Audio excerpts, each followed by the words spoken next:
Hello. അങ്ങനെ IPL ഇന്നത്തെ മത്സരത്തിൽ ഡിഫെൻഡിങ് ചാമ്പ്യന്മാരായ ബാംഗ്ലൂർ ലക്നൌവിനെ തകർത്ത് വാരിയിരിക്കുകയാണ്.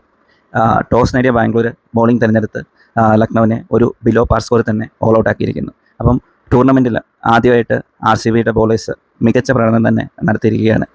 ഹേസൽവുഡ് ആണെങ്കിലും ഭുവനേശ്വർ കുമാർ ആണെങ്കിലും പിന്നെ റാസിക് ആണെങ്കിലും ബോൾ ചെയ്ത എല്ലാവരും എനിക്ക് തോന്നുന്നത് സുയാൻ ശർമ്മ വെച്ച് ബാക്കി എല്ലാവർക്കും വിക്കറ്റ് നേടി. അപ്പം അങ്ങനെ ഒരു RCB ബോളിങ്ങിനെ നമുക്ക് വളരെ അപൂർവമായിട്ടാണ് കാണാൻ കിട്ടുന്നത്. സാധാരണ ഇവിടെ ബാംഗ്ലൂരിൽ നടക്കുന്ന ചിന്നസ്വാമിയിലെ പിച്ചാണെങ്കിൽ നമ്മൾ കണ്ടിട്ടുണ്ട്, നന്നായിട്ട് റണ്ണ് കയറുന്ന പിച്ചാണ്.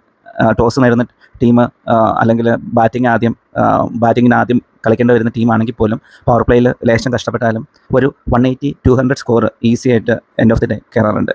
അപ്പം അങ്ങനെ ഒരു ഗ്രൗണ്ടിൽ, അങ്ങനെ ഒരു പിച്ചിൽ ബാംഗ്ലൂരിൻ്റെ ബോളേഴ്സ് വളരെ മികച്ച പ്രകടനമാണ് ലക്നൌവിൻ്റെ ബാറ്റേഴ്സിനെ ഈ ഒരു ബിലോ ആവറേജ് സ്കോറിൽ തന്നെ പിടിച്ചു കെട്ടാൻ സഹായിച്ചത്. അപ്പം മറുപടി ബാറ്റിങ്ങിന് ഇറങ്ങിയ ബാംഗ്ലൂരിനായിട്ട് ഓപ്പണിങ്ങിൽ ഇമ്പാക്ട് പ്ലെയർ ആയിട്ട് ഇറങ്ങിയ കോഹ്ലി മികച്ച പ്രകടനത്തിലൂടെ 49 റണ്ണ് നേടിയിരിക്കുന്നു. ഒരു റണ്ണിനാണ് പുള്ളിക്ക് 50 നഷ്ടപ്പെട്ടത്. പിന്നെ പുള്ളിയെ സപ്പോർട്ട് ചെയ്തുകൊണ്ട് രജത് പട്ടീദാറും ജിതേഷ് ശർമ്മയും കൂടെ വളരെ ബ്രിസ്കായിട്ട് ഇന്നിങ്സ് സ്കോർ ചെയ്ത് ബാംഗ്ലൂരിനെ ഈസി ആയിട്ട് വിജയത്തിൻ്റെ അടുത്ത് വരെ എത്തിച്ചിരുന്നു. വിജയനെ കുറിച്ചത് നമ്മുടെ ടിം ഡേവിഡും റൊമാരി ഷെപ്പേർഡും കൂടിയാണ്. അപ്പം മൊത്തത്തിൽ നോക്കിക്കഴിഞ്ഞാൽ ഒരു ചാമ്പ്യന്മാർക്ക് ചേർന്നൊരു കളിയാണ് ബാംഗ്ലൂർ ഇവിടെ കാഴ്ചവെച്ചത്. അപ്പം ഇങ്ങനെ ഈ ഒരു അവസ്ഥയിൽ പോവുകയാണെങ്കിൽ ഈ സീസണിലും ബാംഗ്ലൂർ ടോപ്പ് 4 ഫിനിഷ് ചെയ്ത് പ്ലേ ഓഫിലും ക്വാളിഫൈ ആയി കപ്പ് നേടാനുള്ള എല്ലാ ചാൻസും കാണുന്നുണ്ട്.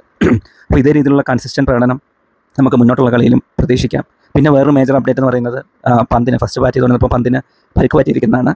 അപ്പം പുള്ളി റിട്ടയർഡ് ഹെർട്ടായി പോയിട്ട് ടീം വിക്കറ്റ് പോയ അവസ്ഥയിൽ ബാൻഡേഡൊക്കെ കെട്ടിയാണ് തിരിച്ചു വന്നത്. കണ്ടിട്ട് പുള്ളിക്ക് അടുത്ത മത്സരമൊക്കെ നഷ്ടപ്പെടുന്ന രീതിയിലുള്ള പരിക്കാണ് കണ്ടിട്ട് തോന്നുന്നത്. അപ്പോൾ എന്തായാലും നമുക്ക് കാത്തിരുന്ന് കാണാം. നിങ്ങൾക്ക് വീഡിയോ ഇഷ്ടപ്പെട്ടെങ്കിൽ ലൈക്ക് ചെയ്യുക, ഷെയർ ചെയ്യുക, സബ്സ്ക്രൈബ് ചെയ്യുക. നമുക്ക് അടുത്ത വീഡിയോയിൽ വീണ്ടും കാണാം. Thank you.